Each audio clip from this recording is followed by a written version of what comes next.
think we're done. I got something to say.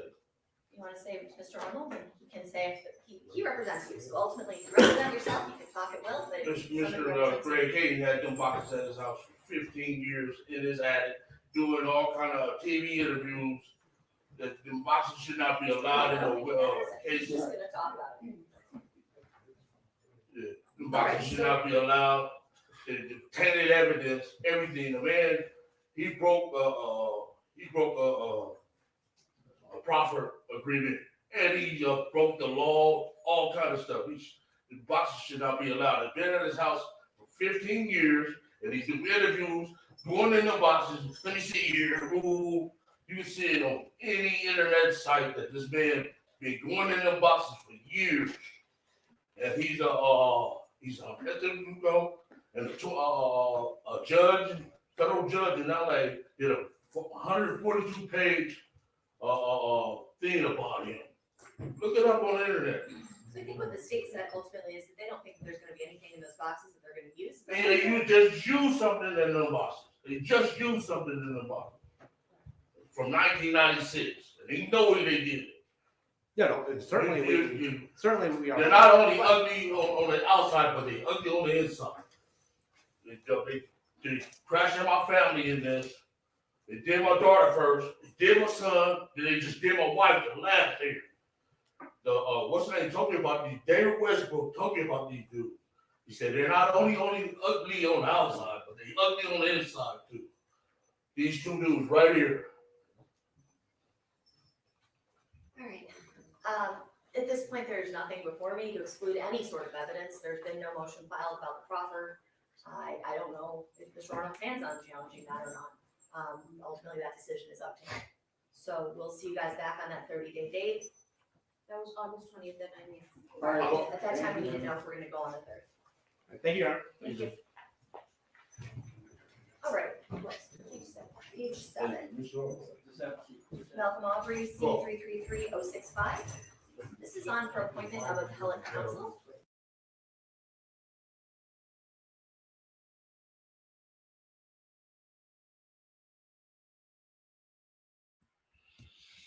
Joke, no joke. We here.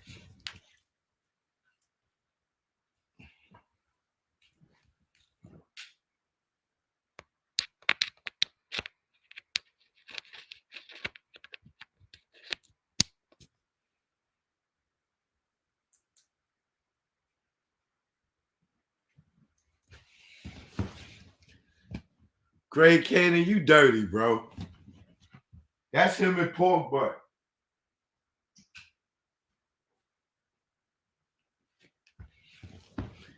Greg Cannon and pork butt. They just sabotaged him again. How Greg Cannon gonna go and give the Las Vegas PD, Las Vegas prosecutors all the proffer agreement and the case information that he got on Keefe D? How do you do that? You from LAPD, bro. That ain't even your jurisdiction. And it's supposed to be a proffer. You done signed some. They gonna cause a mistrial. That dirty ass Greg Cannon gonna cause a mistrial. He gonna help Keefe D walk doing that dumb shit. Oh, he shouldn't have did that.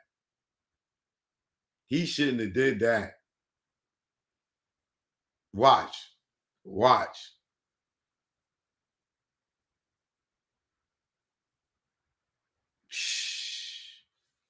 Wow.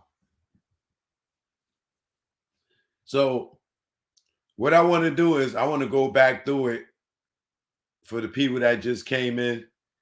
And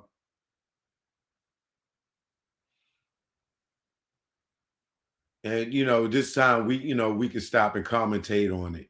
Hold on, let me bring it back.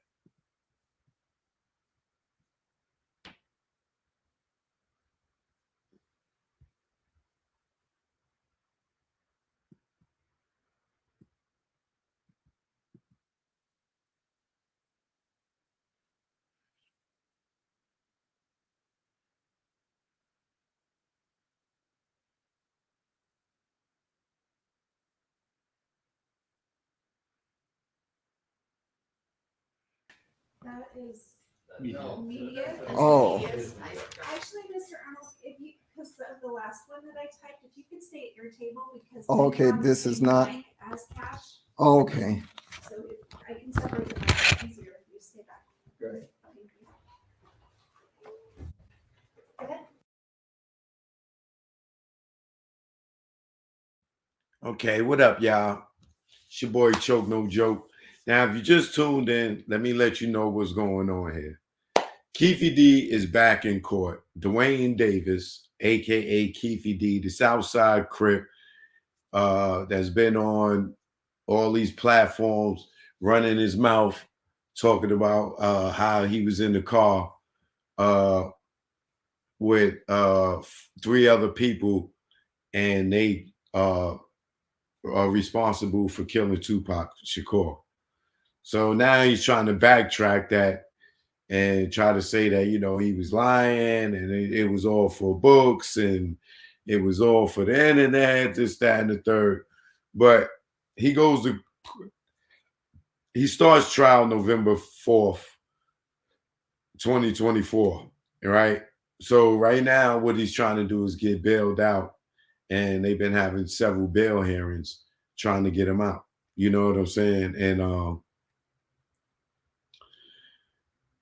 this is the second bail hearing. The first one, you know, Wack tried to get him out, and due to him running his mouth on the internet, it got sabotaged. You know, of course, we know the dirty pig from Compton, the drug trafficking pig from Compton, sabotaged him and gave them information. And I'm sure he got him and Gray Caden to go and give them that information to ruin this bail hearing too, because we know the dirty pig from Compton don't want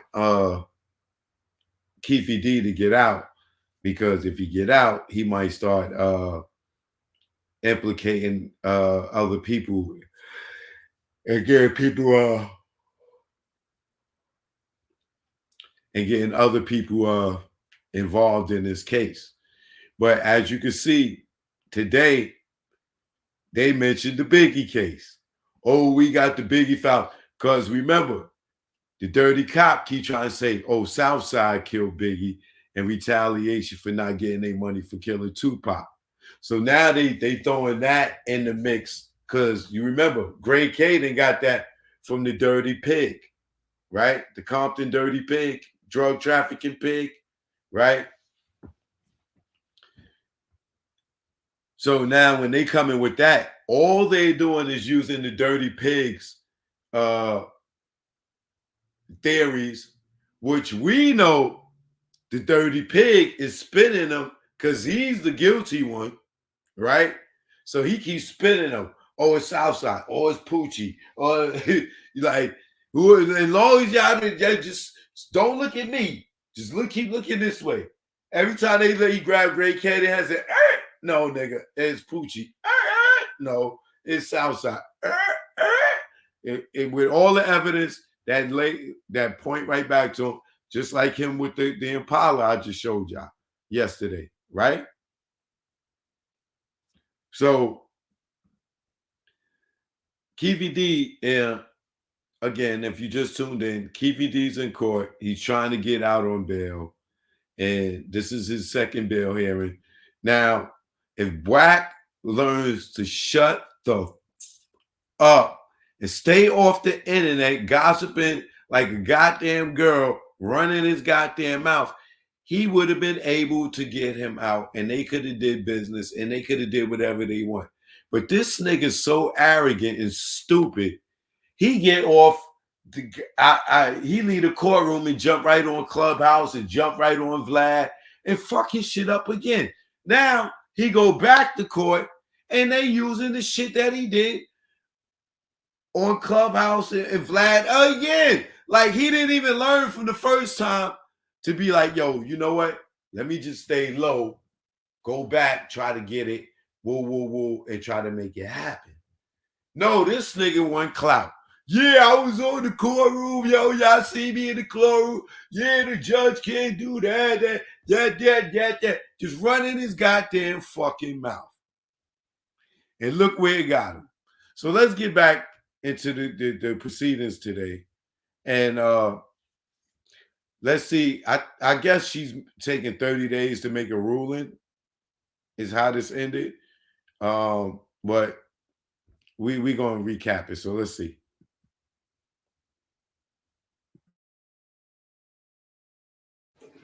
Thank you, Your Honor. Again, Your Honor, looking at the first comments that you made at the initial source hearing, on page 3, you said the purpose of the source hearing was to ensure the bond was not posted with proceeds from talking about the murder or killing of Tupac. There was no evidence at that source hearing that Mr. Davis was paid any proceeds for the murder of Tupac. He has been paid in the past through a book, through social media accounts, etc. The only evidence that we had at the source hearing was a prospective payment. And Mr. Jones was very adamant that there was no contract between those two yet. And so it was prospective in regards to his life story. The state made comments in regards to, well, the only thing that people would be interested in regards to his life story is basically in regards to Tupac. And that's simply not true. I mean, Mr. Palal has read the books as well as I have. His life story, he was one of the most notorious gang leaders of all of Southern California. He ruled Compton. He was the godfather of Compton. Basically, he had a drug trade that extended from here to New York to Little Rock, Arkansas. He was doing 350 kilos at a time with the Mexican cartel. There's many aspects of his life that are relevant and interesting to the community other than the death of Tupac Shakur. A lot of my initial ruling really focused on the sufficiency of the documents and proof. Ultimately, this was not obtained through illegal sources. It was because the documents gave me so many questions about where those wire transfers came from, where those counter deposits came from, $50,000 deposited at counters, and typical, what we're seeing.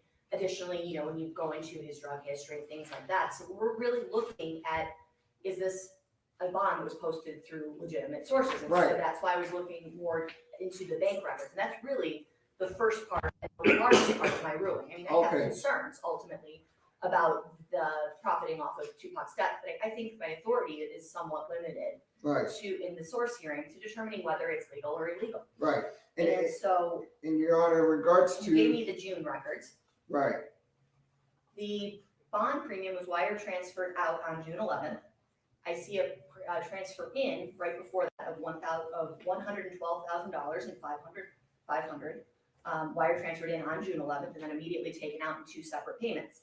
You provided me a check to show a portion of the payment, and the rest was, I do see, wired out in the records. I don't see that check that you provided me even coming out of the bank account. it has not yet, Your Honor. And again, we have the Mr. Jones and the Bell's bond on there. What they had agreed to was pending Your Honor's ruling. He was simply going to hold on to the check, which there's funds in the bank to cover that check. But he